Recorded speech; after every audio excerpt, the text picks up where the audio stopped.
How's it going, guys? Harry here with a last minute video about some TDS winter event stuff. I hope you guys are all good and hyped up for this event so we can go rage on the Frost Spirit with some Toxic Gunners. Speaking of Toxic Gunners, if you watched the video I posted last night in the middle of the night, then you would have seen that Raz showed us a sneak peek of the first 10 waves of the winter event, along with some footage of the Toxic Gunner and the Sledger. It was literally 2 a.m. for me when I was making that vid, so I was way too tired to really dig into the content he gave us. So that's what I want to do here with just a few select items. I'm going to go over the stats he showed us for the Toxic Gunner, the Sledger, and the new Militant reload animation, and talk about the fact that I was right about this event being a mega event map. And that's where I'm going to start. Here's a screenshot from Raz's stream of him getting into the event elevator. Just ignore the map pic. You can see the event map is called Outpost 32, and the elevator holds 6 people. So it's not the full 8 people mega server size, but it's more than the 4 that the Halloween event held. This makes it the 3rd event map to hold 6 people, with the other 2 being the Heights during the sword fight on the Heights event and Area 51 during the Area 51 event. So this is confirmation that we're going to attempt to take down the Frost Spirit with 6 people. I can tell you right now, first person to come up with a strat to beat this map with less than 6 people with like 4 or even 3 is going to win the prize. And I can't wait to try and be that person and maybe even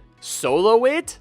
Nah. Moving on to the Toxic Gunner, here's a pic of that tower in Raz's inventory in the lobby. I would say this is a first look at the stats, but they're actually the accelerator stats. It even has the accelerator description, so just ignore it. But I do have a first look at the Sledger from the lobby inventory, even though these stats are also kinda jacked up, and I'll show you why in a second, but at least the description is right. Oh yeah, I almost forgot. We're getting a new loading screen as well. It's still the trademark TDS baby blue, but now you can see the commander, minigunner, and scout on it, as well as the armory from the lobby. All right, here's Raz placing the Toxic Gunner. What I want you to see here is that it only costs $400 to place. Yes, it does have the soldier icon here, but that's only because he has his graphics quality turned down. He turns it up later, and you can see the Toxic Gunner in his inventory. Here is the first look at the Toxic Gunner stats at base level. 1 damage, 0.15 fire rate, and 10 range. Remember, this is a triple burst shotgun tower, so that's 1 damage per shot or 3 damage per burst. To compare that to the other burst fire tower, the Soldier, the Toxic Gunner actually starts with a faster fire rate. The level 1 upgrade costs $150 and keeps all his stats the same, except he reloads twice as fast. The level 2 upgrade costs $400 and increases his range by 2 from 10 to 12 and gives him that toxic effect on his bullets, which causes them to do damage over time. I'm really excited to see how this affects the zombies. That's really what makes this tower stand out from the other towers in the game. And then the level 3 upgrade costs $1,600, increases his damage from 1 to 2, increases his range from 12 to 14, increases his fire rate from 0.15 to 0.1, and adds an increased burst, which I'm sure is going to work the same way as a Soldier. It'll probably get another 1 round in its burst at this level, and then another 2 or 3 rounds at max level. And sure enough, the level 4 upgrade gives it an increase in damage from 2 to 4, an increase in range from 14 to 18, another increased burst, and longer effects of the toxic bullet damage over time. And you get all of this for an upgrade cost of only $6,000. The bullet damage over time is probably going to function in a similar way to the Pyro Flames, where there's lingering damage from the Toxic Gunner bullets, but it isn't that much. What's interesting about this tower is that just comparing it to the regular Soldier, it's actually the better tower. It has a higher range, a similar burst count, a faster fire rate, and it only does 1 less damage at max level. Add all of that together with the lingering bullet damage, and the Toxic Gunner could make for a decent starting game tower. And if for some reason the devs make that lingering bullet damage stronger than the Pyro's burning effect, this could turn out to be a really good starting game tower. I mean, it should have a stronger effect than the Pyro, right? It's an event tower. Okay, now moving on to the Sledger. You can see from this pic that the Sledger costs $350 to place. No, again, this is not the Gladiator, it is the Sledger. And finally, here are the stats for the Sledger at level 0. 4 damage, 2 swing rate, and 6 range. I'm going to put the Gladiator stats in the bottom left-hand corner of the screen for you to compare. The level 1 upgrade costs $250 and increases the damage from 4 to 6. The level 2 upgrade costs $500 and increases his range from 6 to 8, increases his swing rate from 2 to 1.75, and adds 2 max hits. Now, I'm not exactly sure what this means, but if I was going to guess, I'd say he can now hit 2 enemies with 1 swing, which would make him more like the Gladiator and less like the Slasher. Then the level 3 upgrade costs $1,500, increases the damage damage from 8 to 15, and adds the freeze effect so that when the Sledger smashes a zombie, it'll freeze in place for a few seconds. After that, the level 4 upgrade costs $2,500, increases the damage from 15 to 35, increases the swing rate from 1.75 to 1.5, and makes frozen enemies take double damage? What? So any enemy that's frozen in place and getting shots now going to take twice as much damage? This is really a game changer for this tower because it shows how it's actually going to differentiate itself from last year's winter event tower, the Frost Blaster. I am so excited to see how this tower does, especially against some of the stronger bosses. Can this thing freeze the Tonk in place and make it take double damage? That would be OP.